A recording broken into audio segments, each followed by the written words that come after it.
வணக்கம் தோழர்கள் அனைவருக்கும். நான் கே பாலகிருஷ்ணன் பேசுகிறேன் ரூஸ்டர் செய்திகளுக்காக. இன்றைக்கு ஒரு முக்கியமான செய்தி. முதல்ல நம்முடைய தமிழ்நாட்டு முதலமைச்சர் விஜய் அவர்கள் 2 நாள் அரசு சுற்றுப்பயணமாக டெல்லி சென்றார். அங்கு பிரதமர் மோடியை கொஞ்சம் சிறிது நேரம் சந்தித்துட்டு கோரிக்கைகளை முன்வைத்திருக்கிறாரு. அதை முடிஞ்சிட்டு இன்றைக்கு அவர் கூட்டணியில் உள்ள காங்கிரஸ் கட்சியினுடைய தலைவர் ராகுல் காந்தி மற்றும் அவருடைய தாயார் சோனியா காந்தியை சந்திப்பதாக இருந்தது. அந்த சந்திப்பு இன்று நடைபெறவில்லை என்று தெரிகிறது. அவர்களை சந்திக்காமல் இங்கே வந்துவிட்டதாக ஒரு செய்தி வந்திருக்கிறது என்று சொல்லும் பொழுது, டெல்லி வரை சென்றவர், பிரதமரை சந்தித்தவர், உள்துறை அமைச்சரை சந்தித்தவர், ஏன் சந்திக்கவில்லை? இவரைத்தான் முதலில் சந்தித்திருக்க வேண்டும். சரி, பரவாயில்ல, அரசு முறை பயணங்கும்போது அவங்க சந்திச்சிருக்காங்கன்னு சொன்னால், இப்போ எங்கேயோ கொஞ்சம் நெருடுற மாதிரி இருக்குது. இப்போது இங்கே கூட்டணியில் காங்கிரஸ் இருக்குது. இங்கே எல்லாரும் ஆதரவாக ஒரு நிலைப்பாடை எடுத்தார்கள். சோனியா என்ன விரும்பினார்களோ இல்லையோ, ராகுல் காந்தி மும்முரமாக இந்த கூட்டணியில் தன்னுடைய ஒரு விருப்பத்தை வெளிப்படுத்தினார். அப்படி இருக்கிற நேரத்தில் இவர் சந்திக்காமல் வந்தது ஒரு செய்தியை அனுப்புகிறது. அரசியலில் எந்த ஒரு சிறு சம்பவத்தும் ஒரு அரசியல் பின்னோட்டத்துடன் தான் நடைபெறும்.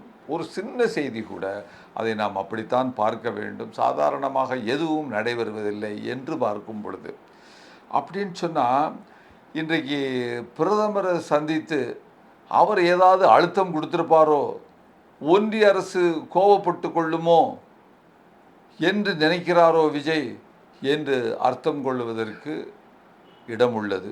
அதுபோல் இன்றைக்கு பார்த்தீங்கன்னு சொன்னால், கேரளாவில் இடது முன்னணி அரசு தோற்கடிக்கப்பட்டு காங்கிரஸ் யூடிஎஃப் வந்திருக்கும் பொழுது, அங்கே அந்த பதவியேற்பு விழாவிற்கும் விஜய் அவர்கள் செல்லவில்லை என்பதை பார்க்கும் பொழுது, ஒரு சீசா மாதிரி காங்கிரஸ், இந்த பக்கம் பிஜேபி, இதற்கு இடையில் பிஜேபியா அல்லது ஒன்றிய அரசா, இதற்கு இடையில் ஒரு சீசா பலகை மாதிரி ஒரு கேம் ஆடுவதற்கு ஒரு சர்க்கஸ் மாதிரி முயற்சி செய்கிறாரோ என்று தெரியவில்லை. என்ன இருந்தாலும் அவர்களுடைய அந்த கட்சி உறவுகளுக்குள் நாம் செல்லவில்லை. ஆனால் தமிழ்நாட்டினுடைய எந்த உரிமைகளும் விட்டு கொடுக்கப்படக்கூடாது என்பதிலே நாம் ஆழமான கருத்துடையவர்கள். தமிழ்நாட்டுடைய மக்களும் அப்படித்தான் இருப்பார்கள் என்கின்ற வகையில் ஒரு சிறு இதற்கு பின்னடைவான செய்தி என்னன்னு கேட்டிங்கன்னு சொன்னால், தமிழ்நாட்டில் உள்ள இந்த காங்கிரஸ் உடைய அந்த அமைச்சர் விஸ்வநாதன் அவர்கள் ஒரு செய்தியை சொல்லியிருக்கிறார். அவர் என்ன செய்தி சொல்லியிருக்கிறார்னு சொன்னால், ஏற்கனவே கடந்த திராவிட முன்னேற்றக் கழக ஆட்சியின் பொழுது டெல்லியோடு அந்த போராடி, உச்சநீதிமன்றத்தில் போராடி, ஆளுநருக்கு அந்த வைஸ் சான்சலராக இருக்கக்கூடிய உரிமை இல்லை, வைஸ் சான்சலரை தீர்மானிக்கக்கூடிய உரிமை அந்த பொறுப்பில் இருக்கக்கூடியது முதலமைச்சர் தான் இருக்கணும்னு ஒரு மிகப்பெரிய ஒரு உத்தரவை வாங்கி வந்திருக்கும் பொழுது, இன்றைக்கு காங்கிரஸ் அமைச்சர் விஸ்வநாதன்கிட்ட கேட்ட பொழுது அவர் என்ன சொல்லியிருக்கிறாரு, முன்றைய ஆட்சி பின்பற்றிய கொள்கைகளை நாங்கள் பின்பற்ற வேண்டும் என்ற அவசியமில்லை அப்படிங்கிற ஒரு கருத்தை போட்டிருக்காருன்னு சொன்னால், இவர் என்ன சொல்ல வர்றாரு? ஒருவேளை ஆல் இண்டியா கட்சிங்கிறதுனால ஆளுநருக்கு ஆதரவான ஒரு நிலைப்பாடை எடுக்கிறார்களோ என்பது நமக்கு ஐயப்பாடாக இருக்கிறது. அல்லது அவசரப்பட்டு இவர் பேசிவிட்டாரோ தெரியவில்லை. ஆனால் பின்னால் பேசும் பொழுது அவர் குறிப்பிடுகிறார், நான் அப்படியெல்லாம் ஒன்றும் குறிப்பிடவில்லை என்று மழுப்புகிறார். அது ஒரு செய்தி. இன்னொரு செய்தி என்னன்னு கேட்டிங்கன்னா, டெல்லி போன நம்ம முதலமைச்சர் தமிழ்நாட்டில் அரசு விழாக்களில் முதல்ல தமிழ்தாய் வாழ்த்து தான் பாடப்பட வேண்டும் அப்படிங்கிறதுக்கான ஒரு கோரிக்கை மாதிரி அங்கே டெல்லி ஆட்சியாளர்களிடம் வைத்திருக்கிறார் அப்படின்னு சொல்லும் பொழுது இது கொஞ்சம் சங்கடமாக இருக்குது. இது நமது உரிமை, போராட வேண்டிய உரிமை. இது ரிக்வெஸ்ட் பண்ண வேண்டிய விஷயம் இல்லை. எதில் ரிக்வெஸ்ட் பண்ணுறது, எதில் போராட வேண்டியது என்பது குறித்து புதிய ஆட்சியாளர்களுக்கு தமிழகத்தில் இன்னும் தெரிதலும் புரிதலும் தேவை என்று நினைக்கிறேன். ரைட், அடுத்த செய்திக்கு போவோம். ஒரு முக்கியமான செய்தி, அனைவருக்கும் கவனிக்க வேண்டிய செய்தி.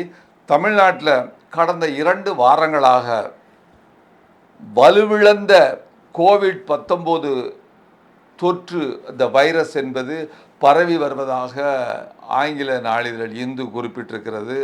அதில் இன்னும் அது பற்றி நீங்கள் பயப்பட வேண்டாம் என்று சொன்னால் கூட 50 வயதிற்கு மேலுள்ளவர்கள், இணை நோய் உள்ளவர்கள், டயபிட்டிஸு, ஹார்ட் ப்ராப்ளங்கள் உள்ளவங்கள்லாம் ரொம்ப ஜாக்கிரதையாக இருக்கணும். அதுபோல் இருமல், காய்ச்சல், மூச்சு திணறல், களைப்பு, தலை சுற்றல், நாக்கில் ருசியின்மை, இப்படிலாம் சில அறிகுறிகள் இருக்கும். அப்படி அறிகுறிகள் இருந்ததுன்னா உடனடியாக நீங்கள் மருத்துவமனையில் 50 வயதுக்கு மேல் உள்ளவங்க அட்மிட் ஆயிருங்க. ஆக்சிஜன் அவர்களுக்கு கொடுக்க வேண்டி இருக்குது அப்படிங்கிற சம்பந்தமாக நேற்று ஒரு பத்திரிகை செய்தி வந்திருக்கு.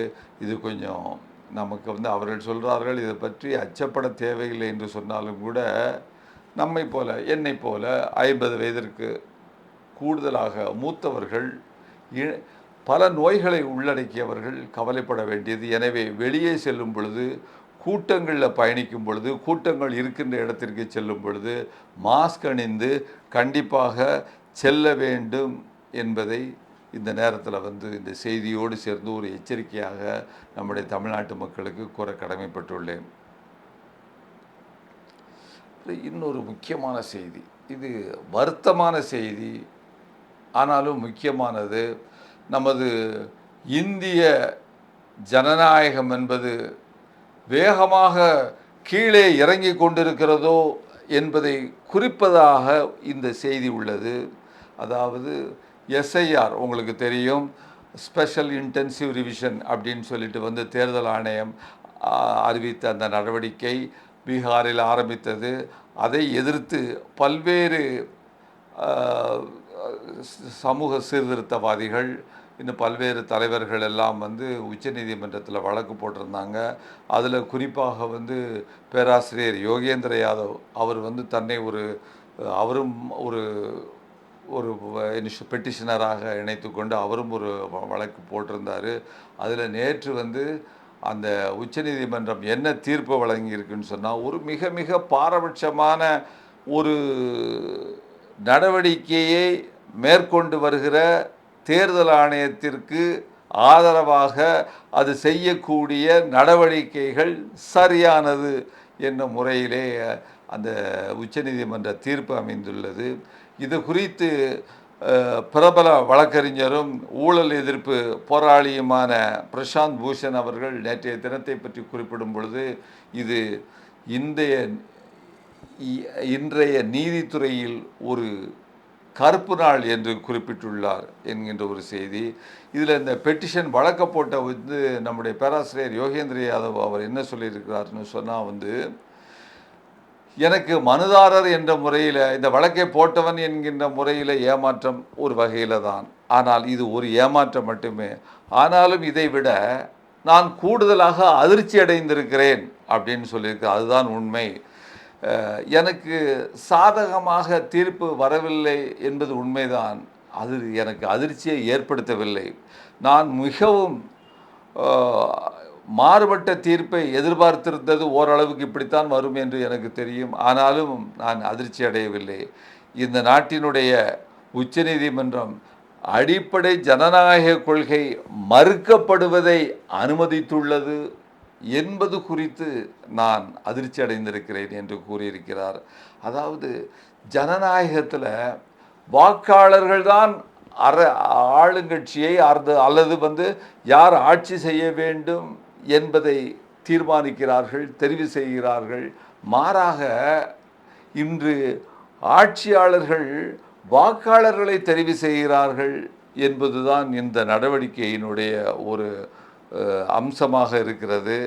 இது இன்று உச்சநீதிமன்றம் செய்ததனுடைய நிகர விளைவு என்னவென்றால், இந்த நாட்டில் யார் வாக்காளராக முடியும் என்பதை பாஜக தான் தீர்மானம் செய்யும் அப்படின்னு சொல்லும் பொழுது நம்ம நிறைய பேர் நினைக்கலாம், இது அவர் சொல்கிறார், யோகேந்திர யாதவ் சொல்கிறாரு, டெக்னிக்கலாக தேர்தல் ஆணையம் தீர்மானிக்கும் என்று நாம் சொல்லலாம்.